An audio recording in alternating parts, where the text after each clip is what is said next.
supposed to expand choice and lower costs, why are so many counties in Iowa down to just one insurer on the exchange?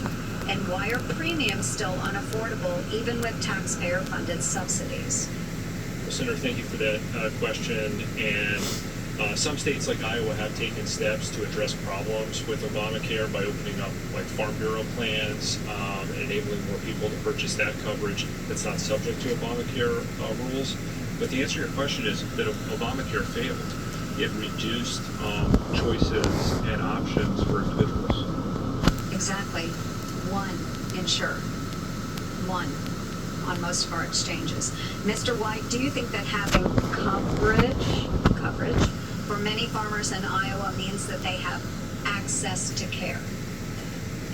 No, I think getting an insurance card in your wallet doesn't mean that you have access to a doctor or a drug on the plan's formulary. What we're seeing increasingly is these plans are HMOs or exclusive provider organizations, 80% of them on the exchanges. That means if you try and go out of network or get something off formulary, the plan pays $0. That's not access to care. We're paying, like, the premiums now are so high, the deductibles are so high that families are struggling just to meet those obligations, but then they're being massively constrained to the point where they're finding difficulties just going to a doctor or finding a doctor in their area to help them. This is not good coverage. This is really inferior coverage compared to what we see in Farm Bureau plans, in small businesses, and large businesses. Right, and as the chair had stated earlier, so many of those plans, the high-risk pools, they were all outlawed by Obamacare. I'm also concerned about Iowans being signed up for policies without their knowledge. This is a really big deal. It should be a big deal for every single American that is paying taxes out there. Mr. Blaze, I believe you spoke to that. $0 premium plans have enabled those scammers to take advantage, and look no further than enrollment for individual plans in Iowa doubling or quadrupling depending on the plan type since 2019. So, Mr. Blaze, 9 out of 10 healthcare dollars flow through third-party payers. Do you think this has a role in the levels of fraud and waste that we see in Obamacare today? Yes, Senator, thank you for that question. The Biden-era COVID expansion of the subsidies led to massive increase in fraud in the program. The availability of fully subsidized plans allowed bad actors, brokers, agents to advertise things like free gift cards, cash, to get people's information to sign them up for plans.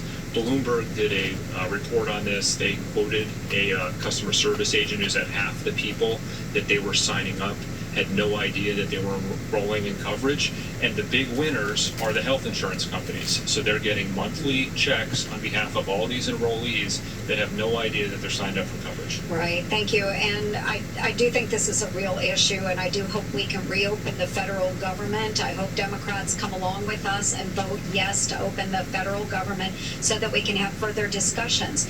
But I must say to all of my Democratic colleagues, we need to have a robust discussion about what is wrong with Obamacare. If we truly want to find accessible ways to provide health care to individuals, affordable choices, then we need to identify all of the failures within this system.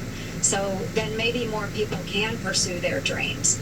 But when it comes down to personal responsibility, my family members have had to make that hard choice to seek employer coverage.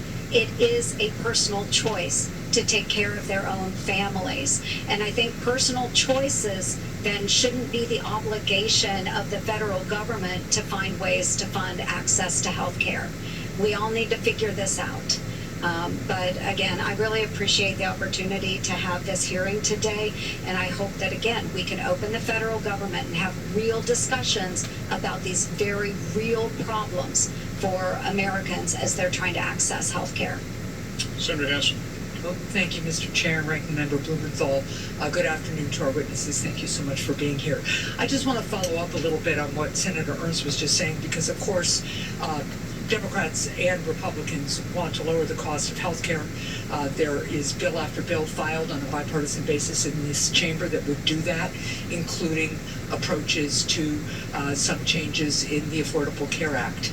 I remember, of course, when the Affordable Care Act was passed, when so many of my constituents in New Hampshire with pre-existing conditions could not get health insurance. Full stop, impossible to get. Where people were making the same kind of choices that Senator Ernst just talked about because they couldn't get individual insurance under any circumstances, so they went and took a full-time job or didn't move to a new opportunity because they would have had to wait for a year to get health insurance in that new job.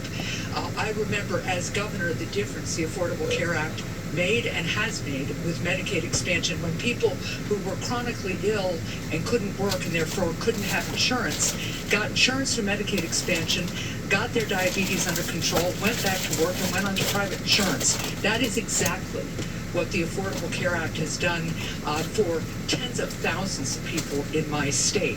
And as I hear my colleagues talk, we do need to reopen the government, and we need to take care of a mounting crisis for which we have a very small window to solve, because there are insurance premium bills hitting my constituents' web pages or mailboxes that show them directly that premiums are skyrocketing in New Hampshire right now, both on the Affordable Care Act and on the private market.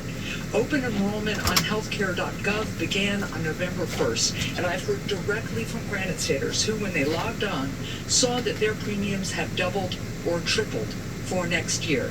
These premium increases are being driven by the Republicans' refusal to extend the enhanced tax credits that help Granite Staters afford their health care.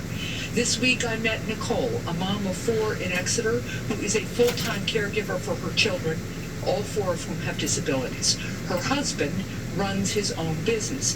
He also has a chronic health condition. So Nicole and her husband get their health insurance on healthcare.gov, and their premium is set to triple in January due to the expiration of the enhanced tax credits. Nicole told me that she does not know how her family can pay thousands of dollars more for insurance next year. And I'll also add that Nicole's children with disabilities have been covered by Medicaid, but because of the changes in the great big bill that was passed in July, 50% of America's children are covered either by Medicaid or CHIP insurance. They are now not sure how her children are going to qualify for health care if some of the changes to Medicaid present barriers for that coverage.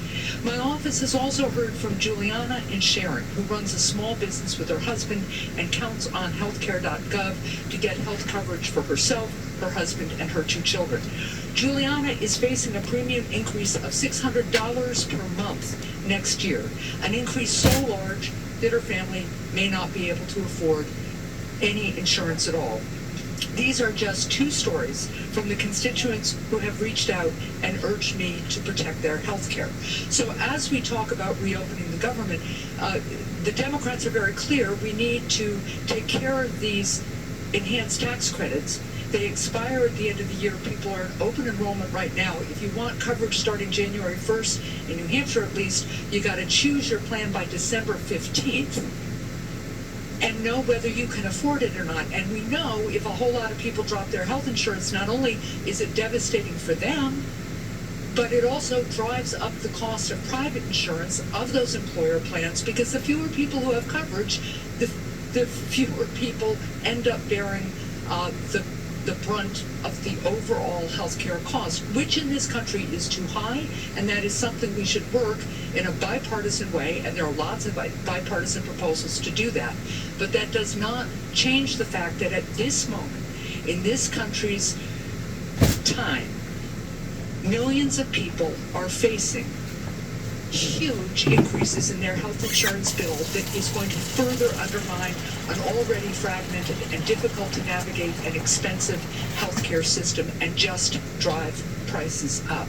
So when Democrats say we want to do 2 things, we want to reopen the government, and we just want to extend an already existing premium subsidy for a year so we can continue to work on the very issues that I think there's bipartisan agreement that we need to do on. So I just want to lay that out there because we need to reopen the government.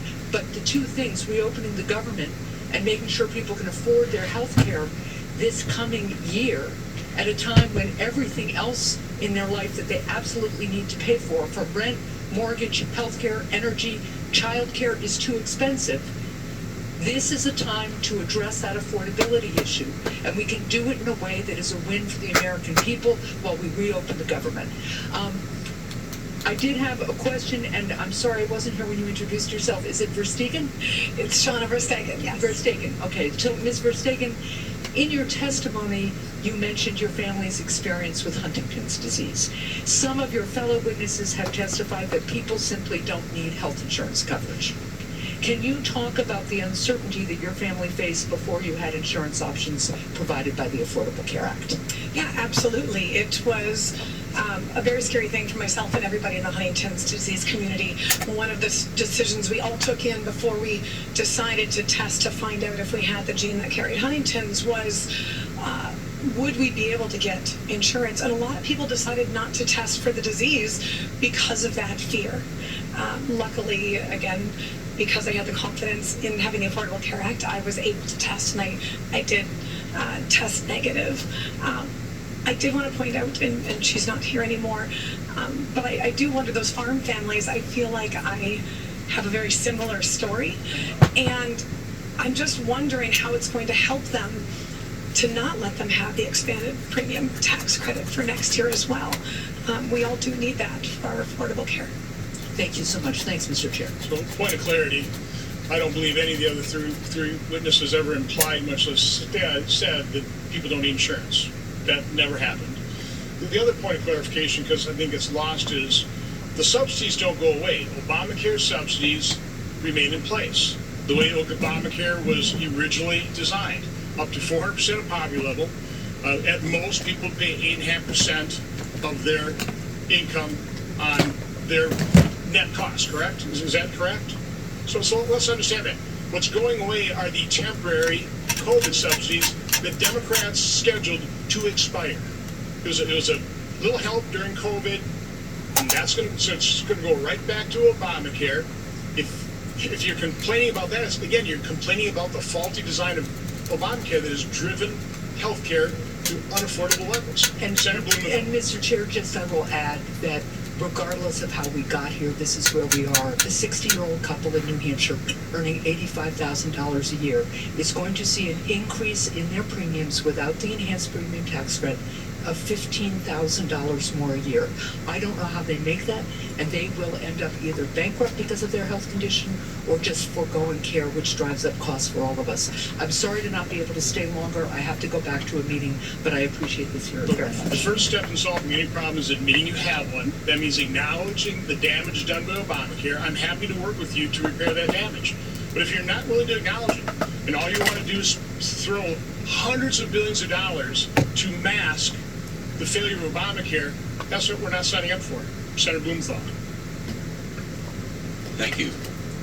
I was struck by your story, Shauna, and the choices that you have to make. You're facing $2,400 more per year in health insurance costs, correct? And when do you have to make this decision about what to do? Well, we're still holding on to a little bit of optimism that everybody can come back to work and come together and help us. Extend the tax Yes. care. And that truly is the difference between that and my husband putting in his application to Costco in a few weeks. So the decision has to be made right now. You can't make Yes, we have just over a month. You can't make it at some point in the future when Republicans get around to providing a health care plan of their own. And we realize there is a lot to fix, and I truly hope you can all work together to do that. But we're talking about our premiums going up in just a short amount of time. And I know that these problems aren't going to get solved then. So please help us so that we can afford our premiums in 2026. And the affordability question is here and now, at your kitchen table, in real time. When you go back to Wisconsin, and you face that decision, it's not, maybe we'll reform the ACA and, to use the chairman's term, dismantle it and replace it with something else, something indeterminate and right now undefined. You have to make these choices right now. That's what Americans are doing, correct? Yes, and we have that Costco application on our kitchen table. And the alternative for you, and I'm quoting you, looking at your husband finding another job, considering shopping for a cheaper plan with a higher deductible, or going without insurance at all. I think I know the answer, but why is that scary? Well, obviously with 2 children, going without insurance, we talked about it, but then we felt extremely guilty and realized that would not be a smart choice for our family. And we did shop, actually, and we as has been discussed by everybody, we weren't able to find anything a whole lot cheaper. So we are where we are right now, and I wish we could cut more out of our lives, but we've already been working on that. And again, it's not just those healthcare costs, it's our groceries, it's our gas, it's everything going up. So I know it's just over $200 a month, but that does make a really big difference for us, and we're hoping that we can save that. This morning I met with a number of Americans from all around the country facing that same decision. I have transcripts of their remarks, including Aaron Lehman, the president of the Iowa Farmers Union. I'd like them entered into the record. Objection. Thank you. I want to come back to something that the chairman said to you before, and I'm quoting him directly. Chairman Johnson, quote, "That is Obamacare's faulty design. It forced individuals like you, individual policies, to bear the full cost of people with pre-existing conditions. Prior to Obamacare, we had something called high-risk pool. It worked great," end quote. Now, Shauna, when you explicitly asked what you would be expected to do if you were diagnosed with Huntington's disease, which is a deadly pre-existing condition, or the people like your mom who have it now, the Republican chairman said, and I quote him again, quote, "We would have done high-risk pools," end quote. These are highfalutin, fancy healthcare terms. So, in simple terms, what it means is if you are sick, if you're disabled, if you're dying, the Republican plan is for you to pay more in the high-risk pools. You're grouped together with other sick people, and you all get to pay more. That's what they seem to want to do, which is rolling back. It is regressing to a very dark time in the history of healthcare in this country. I know it well because as Attorney General of the state of Connecticut, I went to bat for people who were denied coverage because they had these so-called pre-existing conditions. I don't want to go back to a time when sick people paid double for their health care, or they went without health care insurance and health care entirely. Can you talk about what that would mean for you or your family? Yeah, absolutely. I actually, before the ACA, I remember having meetings with our state chapter social worker, the Huntington's Disease Society of America social worker, and discussed the pros and cons of testing and how to go about it. And we looked into options if I did have a positive test, and there was not a single affordable option. In fact, I'm not sure if there were any options for me for that. Like I said, luckily I did not test positive for that. However, it's very important for me to know for the future of my children that no matter what comes their way, they will be able to have health coverage. Now, the Trump administration is actually taking some action on health care. It has taken some unfortunate action, which is to increase the potential deductibles. It has issued new rules to increase deductibles. How would that kind of rule affect you? In other words, letting insurers charge higher deductibles as a solution to, quote, improper enrollments. What would it mean for your family if your deductible were to double next year? That would be a big no, thank you. That would absolutely not help. We do have things come up. We are a healthy family. We have sports injuries and things like that. So having a high deductible does not help the situation at all. My time has expired. Okay, some more points of clarification. The ranking member has a tendency of quoting me out of context. I don't appreciate it. I believe when I used the term dismantled, I talked about the way Obamacare dismantled the individual markets and caused, through its faulty design, premiums to skyrocket. When I talked about high-risk pools, I'm sure I always add they weren't perfect. They would have some modifications to make sure that people with pre-existing conditions were covered. Every state high-risk pool were different. Some worked better. I'm saying Wisconsin, the way it was set up and what it did, it worked beautifully. It worked beautifully. Take a look at the successful models. I think they had a great model in Maine, correct? But anyway, that does Senator Scott. Thank you, Chairman. So, Ms. Verdon, what did you pay in 2019? What did you pay a month for your health care? Let's keep asking these numbers. Let's see, 2019. What did we pay? I believe, oh boy. 2019, I believe, was our will you help me? You've got the numbers, I believe. That was our, before we dropped to a lower tier plan, $1,000 a month, yes. That was a... What did you pay in 25? This past year, $460 a month. So why should it go down? Did your income go down? What's that? We selected a lower tier plan. And then we also have the extended premium tax credit that's helping us too.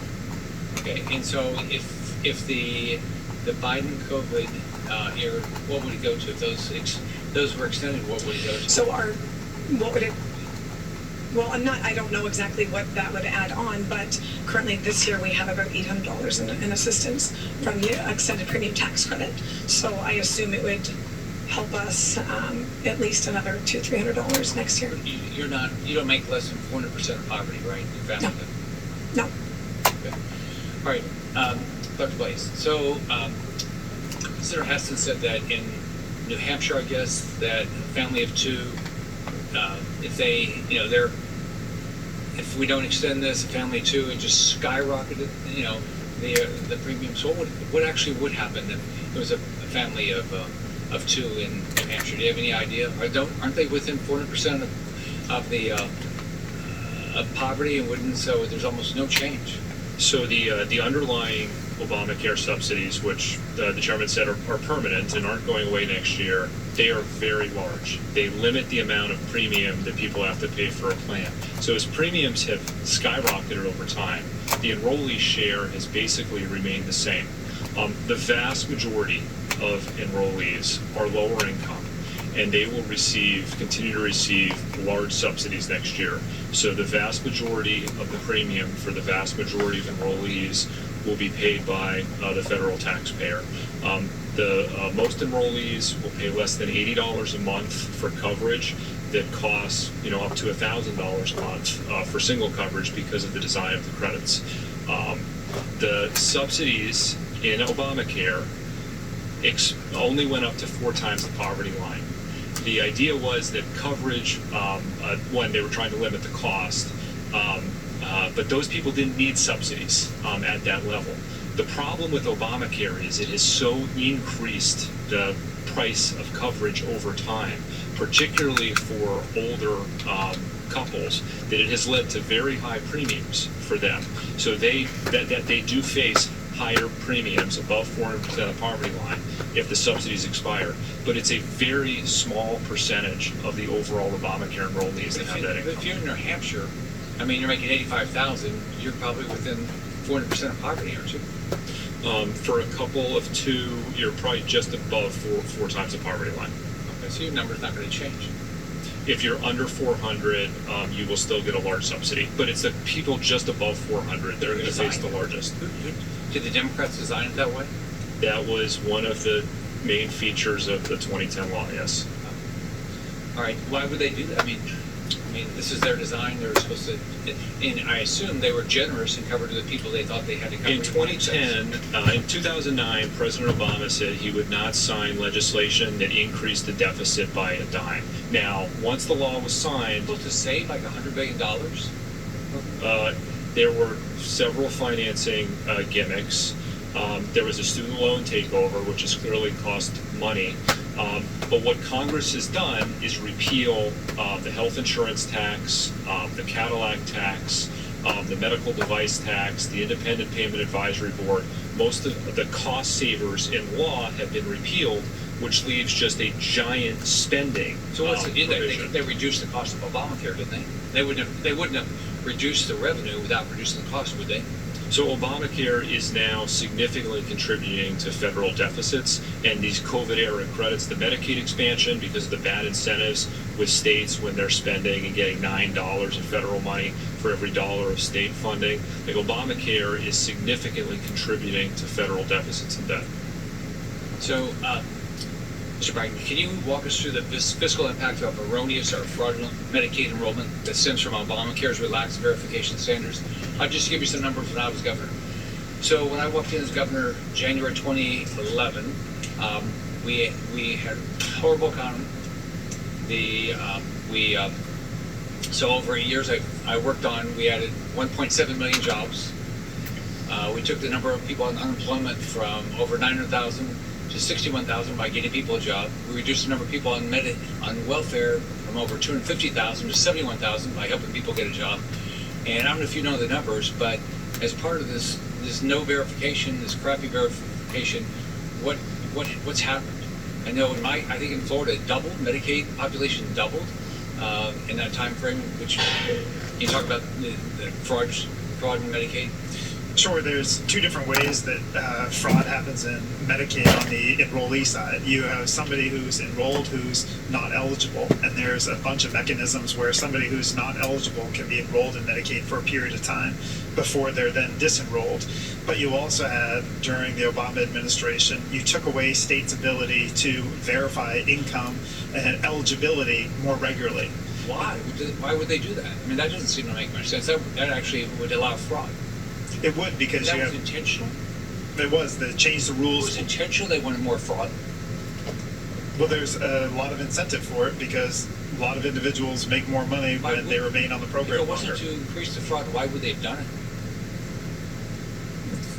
I wonder the same thing. So can you talk about provider tax? How that is, has cost the federal government massive amounts of money and basically allowed our states to just completely take advantage of the federal budget, federal taxpayer. So the provider tax is probably one of the craziest money laundering schemes sanctioned by the federal government for states, where states can tax Medicaid managed care plans or they can tax Medicaid providers. Those providers pay the tax to the state, and then the state increases the payments to Medicaid managed care or to providers and draw down federal money. Do they get the money back? They do, and sometimes they get back even more than they collect, both on the provider side and the state side, particularly in Medicaid expansion states, because you have that $9 in federal money for every $1 in state money. So you have these incredibly perverse incentives to launder money from either Medicaid providers or now local governments to send that money to the state for the state to draw down additional federal money and then to use the difference for whatever programs they want and call it general fund money. Thank you, Mr. Chairman. Thank you. Okay, more clarification here. We've been hearing premiums double, premiums triple. First of all, do any of you know of any gross premiums that are doubling or tripling? Again, I put up the national average going about 26%. So what we're talking about is we're talking about net premiums, correct? Put this chart back up. I want to just show you this, Senator Scott. And again, trying to use Ms. Verstegen's example here just to illustrate. I'm not saying this is exact, but in terms of the numbers you've given us are, this year you're paying $460 net, correct? And you got an $800 subsidy. That means your gross premium was $1,026 or $1,260. Okay, so you can see what the annual amounts on that would be. The other thing you've been telling us is you're going to pay about $700 this year if the enhanced premiums go away or enhanced subsidies go away. So again, we looked at a bronze plan. And what's so difficult about this is premium rates are all over the board for different ages, and so it's just hard. So you can only take a look at one example, but I think this is. I'm really asking our witnesses, does this look right to you then? So if that's what she paid last year and she's going to pay $700 this year, that means her premium, if it was going to go up 26%, may not, because Wisconsin is actually less, but somewhere in the $1,500 range, she'd be getting a subsidy of about $888, so more than she got last year, correct? And on an annualized basis, last year she got almost $10,000. This year she get more than $10,000. So what's going up is her net premium. And I'll keep arguing the reason your net premium is going up is because the gross premium is going up by a grotesque amount because of all the things we're talking about. There's no incentive for lowering costs. All the incentive is for insurance companies to keep raising their premium, and they get away with it because the federal government's their customer. The federal government, and the federal government's got Democrats that are just happy to throw hundreds of billions of dollars at the problem to mask the faulty design of Obamacare. That's what's going on here. So again, both Senator Scott and I, we are more than happy to work with Democrats to repair the damage of Obamacare, move to a system that will actually provide incentives, and that's right through consumerism, through free market competition. All that's been driven out of healthcare. I mean, one of the things we talked about with Mr. White was the reliance on a third-party payer system. Again, we went from many decades ago where patients pay for 80% to now we pay for about 10%. So nobody knows anything costs, and nobody cares. Other than everybody cares about their insurance costs. But when you don't care about the gross premium costs, because the federal government is subsidizing to the tune of about $10,000 a year. You don't care about that. You don't care that's $19,000. You just care about what you're paying. And I understand that. Families are struggling. But let's at least be honest in terms of what's happening here. I've got an article that just came out today. Again, this is the media putting pressure, to extend these things because there's a couple, apparently, I'm not sure this person actually exists, 60-year-old couple making around $85,000 in Barron County could see premiums skyrocket over 800% with an annual increase of $33,000 in costs. That's just not possible. But it is. That's what the premium is for a 60-year-old couple. $33,000. Now, it's going up that much because they obviously make more than 4% of the poverty line. And this is a couple, I don't know, we'll assume one of the reasons they thought they could retire, because they're retired. They don't get it through their employer. So these enhanced subsidies incentivize people to retire early, knowing they weren't going to have to pay much for health care.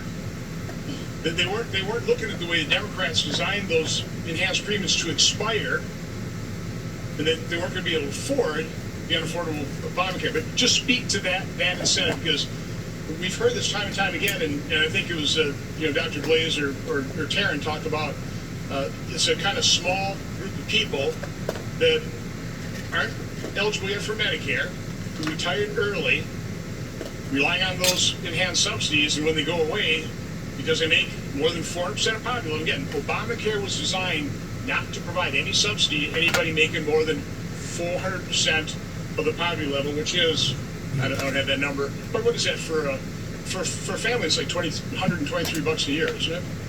For an individual, it's like 60-something. Yeah, $123,000. So if you're making more than $120,000 under original Obamacare, you didn't get any subsidy. Under the enhanced subsidies, sky was the limit, basically. Yeah, I mean, there was a news article a couple of weeks ago about an early retiree couple. They'd worked in government for 30 years. They had a $140,000 pension, and they, because of the COVID credits, qualified for a $15,000 subsidy now towards their health insurance. There's no asset test on these subsidies, right? You can have unlimited wealth and qualify these subsidies. It's based on income. Enormous incentive for, particularly if the enhanced subsidies are continued, for couples to retire early. We're also seeing big incentive for cities and states to dump their retiree health plans into the exchanges. So the Wall Street Journal had a piece discussing how Detroit and Chicago had offloaded the cost because it was underfunded retiree health plans onto the federal government through the exchanges. I think they call it the Blue City subsidy. Bailout.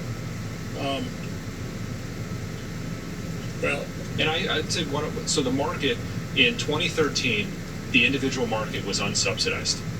In the pre-COVID credit era, the market was 75% subsidized. Now it is approaching a 90% subsidized market. There are alternatives. So when I moved to the state of Florida 5 years ago, I looked at Obamacare plans.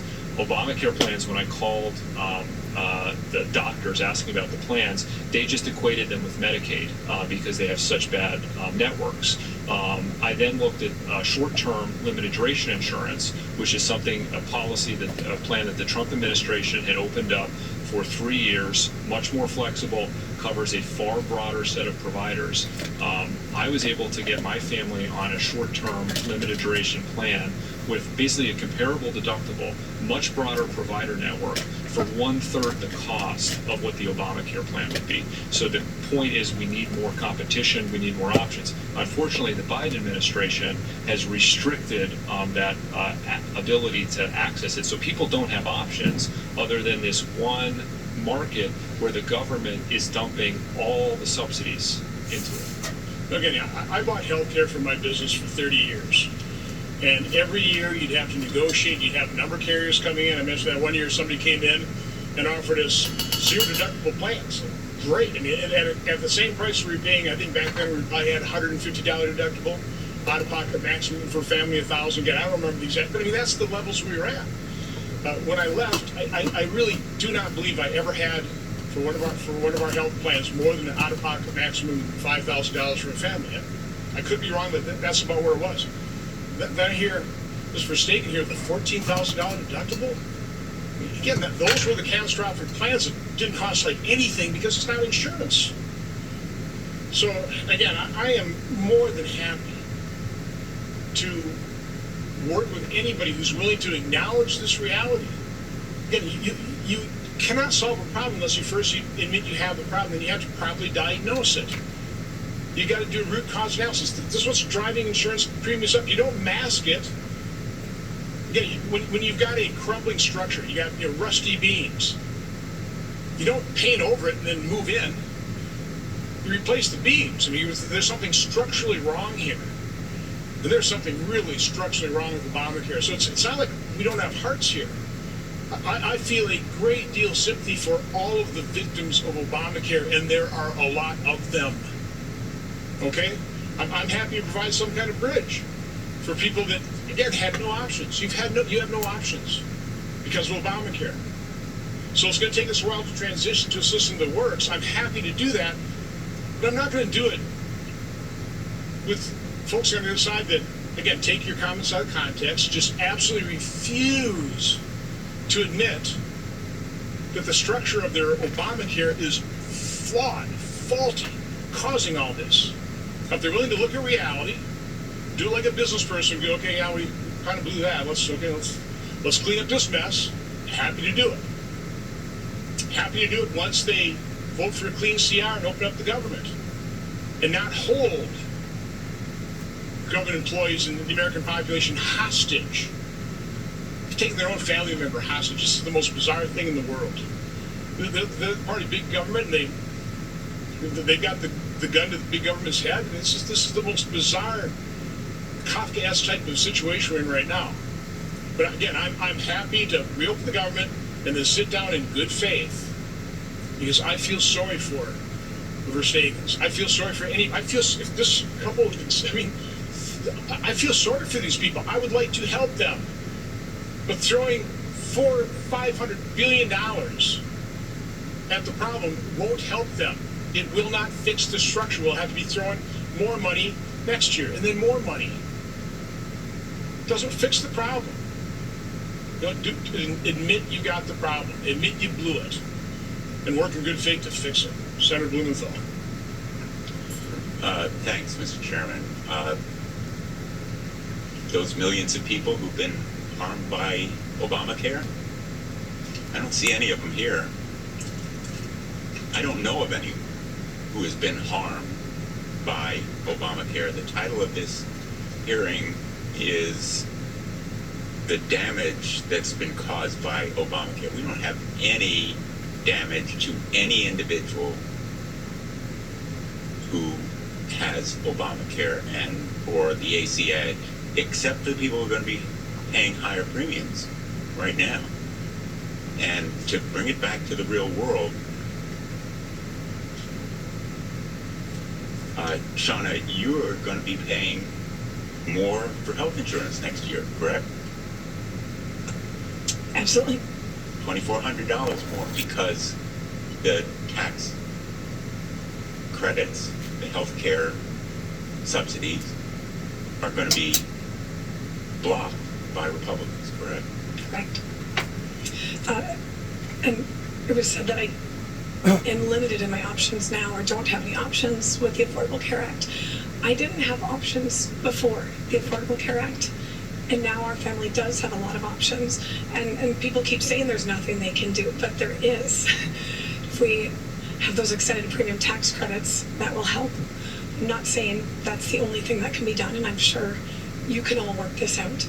But in just over a month from now, that's what our family needs. That's the real world right now for you, and it's the real world for a family in Connecticut earning $66,000 a year, which is 205% of the poverty level, and their premiums will increase by $3,000 per year. In Ohio, a family of four making $72,000 per year will see their rates rise by more than $3,500 annually. That's akin to giving the parents in those families a massive pay cut. And correct me if I'm wrong, that increase in premiums will come on top of rising costs for groceries, for housing, for electricity, correct? Yes, all of our costs are going up. Housing, electricity, sporting events. It's not just a healthcare crisis, it is an affordability crisis that will be aggravated significantly if these healthcare tax credits are not extended. I want to ask you, again, coming back to your personal situation, how did you have to become an advocate for affordable health care? I remember how helpful these extended premium tax credits were. Before they were there, we were having lots of discussions again on what to do. And I remember when the administration turned over, the first thing we said was, oh, I really hope we don't lose these tax credits. And when we learned that we might, I had a lot of friends discussing over what's going on, why is the government shutting down, and I did a social media post. I said, here I am. Here's somebody who uses the Affordable Care Act. Here's why my family needs it. Here's why my family needs these extended premium tax credits. And again, I think it's through telling stories. I think everyone has a vision of who is using / abusing the Affordable Care Act, but it's us, it's me. And in your own family, your two children and your husband, I assume, share your passion for outdoors and sports and so forth. And sometimes things happen, broken bones and stuff like that, correct? Yes, And that's part of the reason why you can't take the risk absolutely not. of not having health insurance. We don't want to have to make those decisions. Mr. Chairman, one of the witnesses, I think it was Mr. Blaze, mentioned the Paragon report, which I think it has been established relies on double counting, partial year enrollments, healthy young people who happen to go a full year without going to the doctor or falsely conclude that real people are engaging in fraud. I have a number of analyses of these reports, and without objection, would like to submit them for the record. There are 3 articles that describe these and other reasons why the Paragon report conclusions are wrong, as well as a recent federal district court opinion that described the Paragon research as, quote, data of questionable validity. They are a KFF article, Kaiser Family Foundation article, an AHA response, Keep Americans covered response, and City of Columbus court decision. No objection, you'll of course have a chance to respond to that. I'm sorry, were they entered into the record? Without objection, I just said Mr. Blaze have a chance to respond to that. Well, I don't mind him responding. No, I mean, in terms of bringing things to the record. Okay. So I think we did multiple reports this year and last year looking at improper and phantom enrollment, zero claim enrollment in the exchanges. One report last summer called The Great Obamacare Enrollment Fraud, and then a follow-up. It was very simple analysis. We just compared the number of enrollees who signed up claiming an income in a category that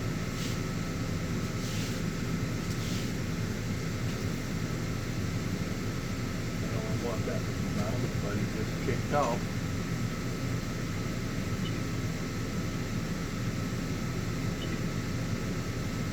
Reset now. How do I reset this? I have no idea. Reset.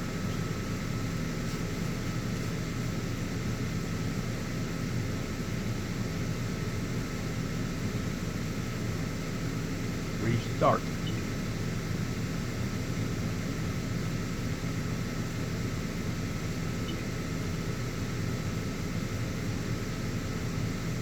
Well, that's probably going to end that for that. We're basically talking about high insurance rates, high cost of doctors, high cost of hospitals, high cost of clinics. Everything has gotten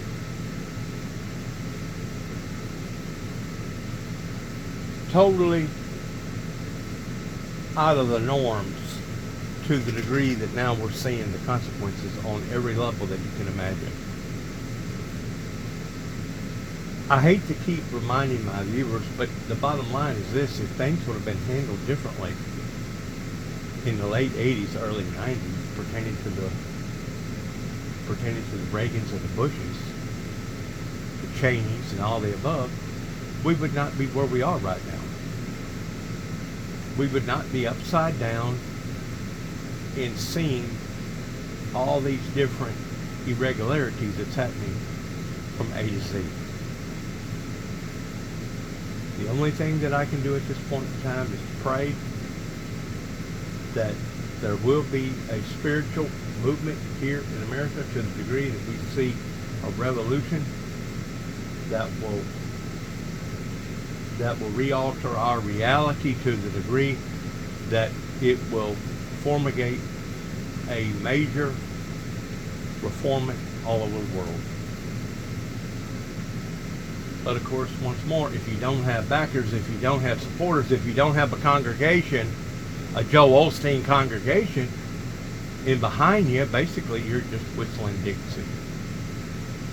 Good luck to all of us. God bless America. God bless our troops right here on Veterans Day, fixing to come up.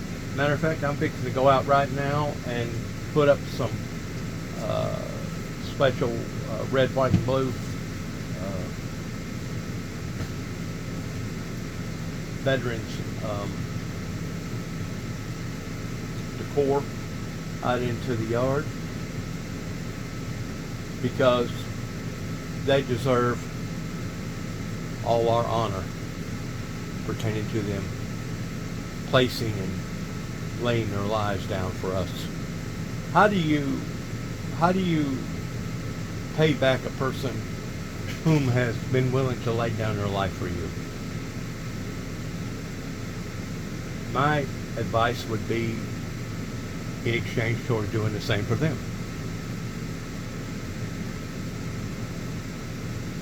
It talks about brotherhood in the Bible, and that's one of the areas that people have walked away from in saying one thing and doing just the very opposite. God bless. Good luck and shalom.